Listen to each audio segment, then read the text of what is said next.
A primeira é a de Lobás. Vale. Pois empezamos por Digo eso. polo orden que hai aquí, Perdón, vale, non es igual e tal. Bueno,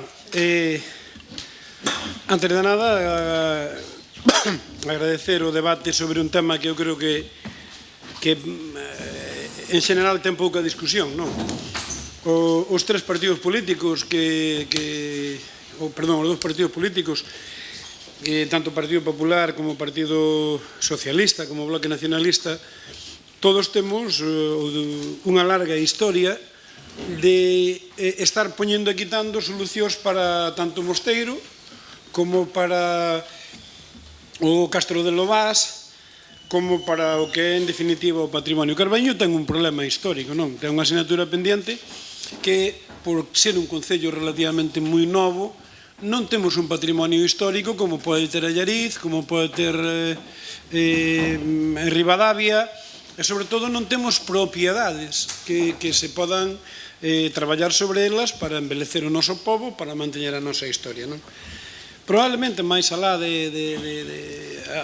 o traballo que se fixo en términos arqueolóxicos e históricos sobre a Torre de Godás, pouco máis se ten feito, non? En un momento en que realmente hai un rexurdir, e non hai máis que mirar os concellos do lado para ver como se está traballando en poñer en riba da mesa algo que millora a nosa historia, fortalece a nosa historia, e sobre todo que tamén se convirte en un atractivo de tipo turístico e que fai un efecto imán para que a xente veña a nos. Antes de onte estaba en Boborás o conselleiro de Cultura Román felicitando a Boborás por un traballo que se está facendo nun castro, non? Creo que é o castro de Cameixa, non?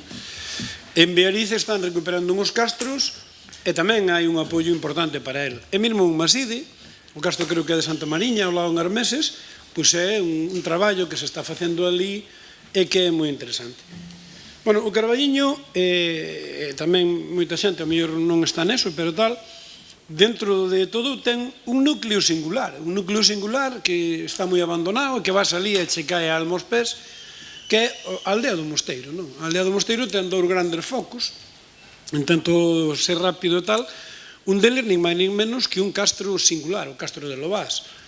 O Castro de Lobás que se traballou nele, que se escavou no ano 1984-88 e que diu de si moitísimo, non? A verdade é que foi unha obra moi importante, moi espectacular.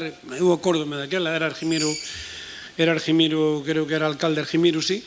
E a verdade é que se descubriron ali cantidad de cousas, non? Resumidamente, un castro do siglo IV antes de Cristo, e onde todo apunta por as excavacións de Orero, a que era un castro onde se facían a fundición dos metales da Madalena e do Irixo.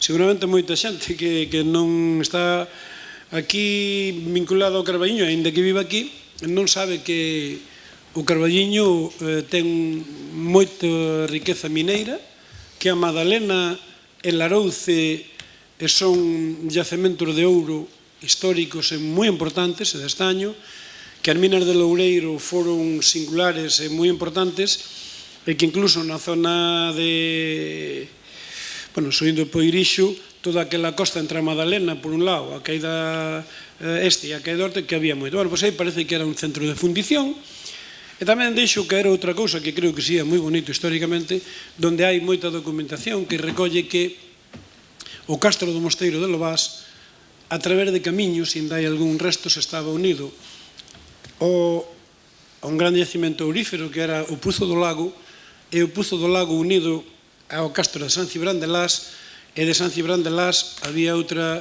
vía unida, todo facendo un camiño común, que sería, nunca mellor dito, a Ruta do Ouro, que iba hasta Lallas, donde embarcaban todo o que era esas potencialidades hacia Roma, que era basicamente a que consumía todos. Bueno, está abandonado. Eu invito a que vayades por ali. Vense unhas paredes perfectamente nítidas, pero aquilo está abandonado, caótico, a disgusto. Ao lado mesmo está o mosteiro de San Pedro de Lobás, non? Un mosteiro que se o castro está abandonado por un mosteiro dá moita máis pena, porque é un mosteiro que ten a planta inteira, é dicir, todas as paredes son moi importantes. Un mosteiro que data do século XI, que foi un convento de monxas benedictinas que se reforman hasta o século entre 13, 14 e 15. Bueno, hai toda unha historia aí, pero está invadido por a maleza caendo. Ao lado ten unha iglesia románica preciosa e o curioso é que o principal, a ver, non digo o principal, aí está Banga, aí está Cabanelas, pero un núcleo onde se pode traballar con comodidade e con tranquilidade e que podía ser un dos referentes turísticos do Carballiño, pois é a aldea do Mosteiro e o convento de San Pedro e o Castro de Lobás. Bueno, eu sei que se hai ganas de non facelo todo pode ser disculpas, que se o monte comunal, bueno, o monte comunal, eu estuve ali con os veciños o que queren é que se faga algo, pero algo que entendan eles.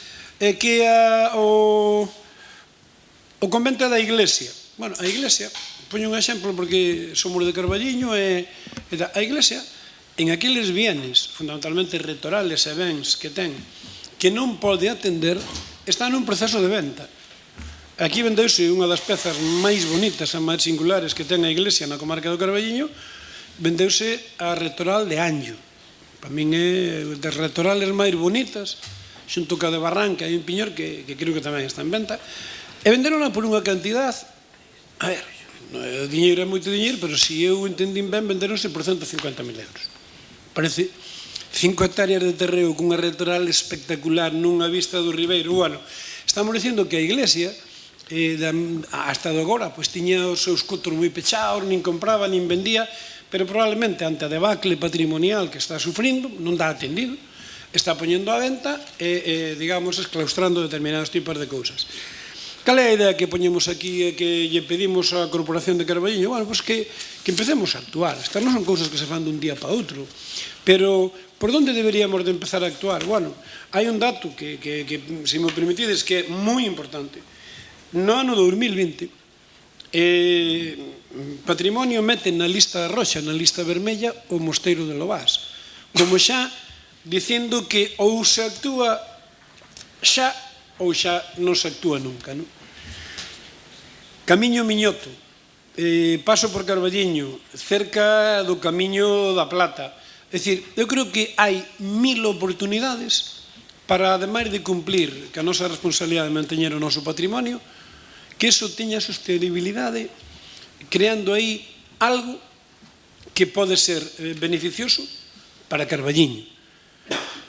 Nós que propoñemos? Bueno, pois que propoñemos empezar por o principal, que era aquí, no 2008, 9, 10, iban 800.000 euros para incluir no fondo de 1% de patrimonio do Ministerio de Infraestructuras, non saliu. No ano 2018, pois o actual concelleiro, Román, veu e visitou con Marnotes, que daquele era alcalde, adquiriron o compromiso de intentalo facer e que xa se encargaban cos técnicos. Sí. Bueno, pois perdona, entonces... No 14 ou no 13. Eu creo que... Perdón? Non, foi no 18. Non era alcalde, pero non... Foi como concelleiro do Partido Popular. Foi como concelleiro, sí. Bueno, como concelleiro do Partido Popular. Entonces, corrixe. A data está correcta, pero non era alcalde, senón era... Bueno, no ano 26 de marzo, incluye o Mosteiro na lista vermella de matrimonio, a Organización Hispania Nostra, que é a que está tirando por todos. Por tanto, que propoñemos? Propoñemos que o Concello se dirixa de xeito urxente ao Bispao de Ourense para iniciar o trámite da compra do mosteiro. É dicir, a Iglesia non o vai a facer porque é normal, non dan atendido a cousas que teñen aí. Un día habrá que falar de patrimonialmente das casas retorales, mira como están a da Pitei, bueno, todas abandonadas.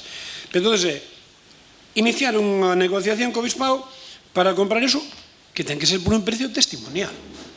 Si a casa rectoral de Anllo costou 150.000, polo Mosteiro de Lobás tiñan que pagar para que o colléramos, tiñan que pagar, pero bueno, habrá un precio testimonial que se podrá negociar con eles.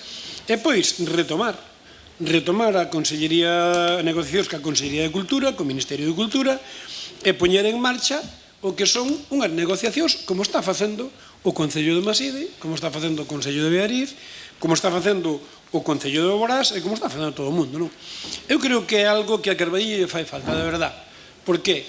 Porque a nosa escasez en propiedades patrimoniales e a noso patrimonio arqueolóxico e histórico, eu creo que non lo agradecería, non? Eu creo que hai un movimento importante de xente de diversos colectivos que ten Carballiño, que están traballando moito en eso, e creo que entre todos seríamos quen de darlle un empuxón, mellor dito, de poñer a primeira pedra para recuperar un entorno moi cerca do Carballiño, moi ben colocado nas rutas de Santiago, e que os carballiñeses eu creo que agradecerían moito. Nada máis, moitas gracias. Sofía. Grazas, alcalde.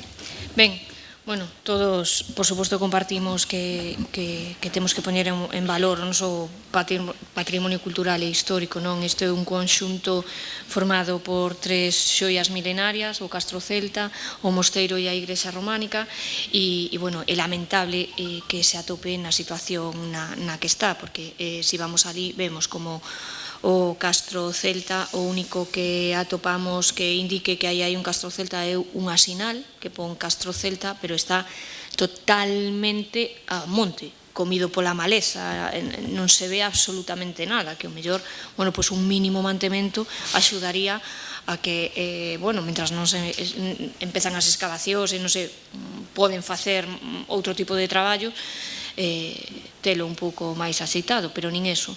Despois, o mosteiro, bueno, quedan as paredes comidas tamén pola maleza, e a igrexa, bueno, ten un futuro bastante pouco prometedor. Está todo, como decía, totalmente abandonado. Non debemos seguir ca mesma dinámica. Vese que durante todo este tempo fixéronse, bueno, intentouse que non sei se renovou o convenio que se tiña co obispado, se hai algún tipo de documentación, se conseguiu a cesión que se pretendía por 50 anos para comenzar, non sei, bueno, despois nos aclarará en que situación se atopa todo, e penso que sí, que debemos poñernos a traballar e poñer en valor pois este conxunto histórico. Neste primeiro turno nada máis. Ricardo. Sí, ben, simplemente para decir que nos vamos a apoiar a moción, que é un paso máis para, un paso adiante para poñer en valor o noso patrimonio, e que vamos a apoiar a moción. Sabemos que o estado é moi malo, e que, bueno, pues hai que empezar o traballo, nada máis, simplemente. Sí, nós tamén na mesma línea. É verdad que hai máis patrimonio, o Castro da Barreira, o Castro do Penedo, bueno, numerosos elementos. É verdade, e creo que onde temos que acertar na funcionalidade que pode ter ese edificio, porque pensade que temos a casa de Rectoral de Soane, que se meteu un pastizal e nunca se usou, desde fai 20 anos. Entonces, quero dicir, eu onde lle vexo máis dificultade é en buscarlle algo para que teña unha función o sitio. Os museos de lugar, como pode ser o de Troña, hoxe non nos admite a Xunta. É dicir, antes sería un bo sitio para depositar ali o que se quitaba do Castro e facer ali un... Hoxe ese modelo non apoia, está máis na línea de San Cibrán de Las, pero bueno, nos xa digo, apoiamos a moción, parecenos sensata. Meteremos, como estamos metendo todos os anos, unha partida para mantemento patrimonial, como fixemos ca Torre de Godás, ca Ponteveiga, e xa digo, parece unha moción do máis sensata e do máis... Dirixiremos ao obispado, porque, bueno, desde logo, eu creo que nunca se chegou a asinar ningún convenio. Era aquilo do Fondo Cultural, sabes, bueno, destas ideas que se soltan, pero, bueno, creo que a mellor fórmula, pois igual é comprala, pero o importante é saber para qué, porque senón é así a dúbida, vamos, que plantexo eu, pero para todos, como reflexión. Vale, gracias. Bueno, agradecerlle a todos os grupos o apoio. Eu creo que é un paso importante. Mirade, se repasamos a nosa historia recente, non? De todos. Que se restaurou como concello, o que se comprou. Recordade, compramos a fábrica do papel. A Trancas e Barrancas, aí estamos. Compramos os muiños, aí están. Compramos o muiño do Anxo, o muiño das Lousas. Eu cando dicía que Carballiño ten pouco patrimonio, é verdade, Carballiño, por unha cousa moi rara, nunca tuvemos moito patrimonio, me refiero titularidade ao concello. Quizá a gran eiva que ten Carballiño, por ser unha vila de crecemento moi rápido e tal, é que nin temos espacios públicos propios, nin temos patrimonio propio, inda que habría que mirarlo. Que temos que facer? Eu hai unha cousa que teño claro e coincido, non? Sin que sirva de precedente, coincido co alcalde, que é, non se pode gastar diñeiro en algo que despois non vale para nada ou hai que manteñer. Donde hai que mirar? Hai que mirar o que ven. Nos veñen 20 anos e creo que hai que concatenar unha serie de accións, non? Home, si fan, como se chama, pousadas de peregrinos en Piñor, se fan pousadas de peregrinos en Cea, si hai o camiño Miñoto que aspiramos a que pase por Carballiño e que descanse aquí. Eu creo que o futuro está por algo que nos foi dando relativamente bo resultado, que é dedicar eso a que a xente este ali, viva ali e pase por ali. O Muiño das Lousas deixa cartos? Non, seguramente non nos deixa cartos, ao revés, ainda lle costará cartos ao Concello. Pero move moita xente que ven ao Muiño das Lousas, e que ven ao parque, e que ven a Carballiño. E pasa igual co camping, e co Muiño do Anxo, e pasa igual coa fábrica de papel. Que había que aspirar? Con isto remato. Aspirar a que un dos núcleos, creo que xunto con Cabanelas, non sei se Banca, que pode ser un referente de núcleo histórico que demostra que pasou nos últimos 1000 anos, ou 1500 anos, ou 2000, na nosa comarca, pois é o pobo do Mosteiro. Cando vas ali, topaste que están moi cabreados todos. Aquí, bueno, estamos todos afectados, non nos deixan facer nada, porque queremos pechar un muro e que hai ali encima patrimonio e que hai todo Dios. Pero claro, dicen, pero o curioso é que os que nos veñen a nós a impedir que fagamos nada, o patrimonio teñeno completamente abandonado e eles tampouco fan nada, non? Por tanto, eu creo que é un bo argumento para intentar poñer en marcha eso. E, bueno, será un testigo que se vayan dando unhas corporacións a outras para tratar, eu creo que hai dous desafíos moi importantes, non? Un deles é o Mosteiro e outro é a aldea de Cabanelas, onde, a ver, cando se pode e cando haxa, habrá que ir facendo cousas, porque son dúas xollas que temos aí ao lado e que creo que hai que manteñer e recuperar. Por lo tanto, eu nesta intervención, nada máis que agradecervos o tema. Creo que é un tema que non se debe deixar caer e creo que a primeira fase, a máis importante de todas, é negociar co Obispado a compra dese ben e a partir de aí pois, empezar a traballar en hipótesis que teñan dúas criterios: manteñemento do noso patrimonio e sostenibilidade económica para que non sexa unha carga para o Concello. Sofía, non sei se queres... Ben, solo decir que, bueno, manter o noso patrimonio cultural e histórico, poñelo en valor, non é un gasto, sempre vai a ser positivo e sempre vai a beneficiar o Carballiño. Entón, bueno, debemos ir pouco a pouco pois aumentando pois todo ese patrimonio, nada máis. O adiantar o voto a favor e nada máis. Ricardo. Nada, simplemente anunciar o voto a favor da moción. O voto a favor da moción. Nós tamén, sí. Ben, sí, por unanimidade.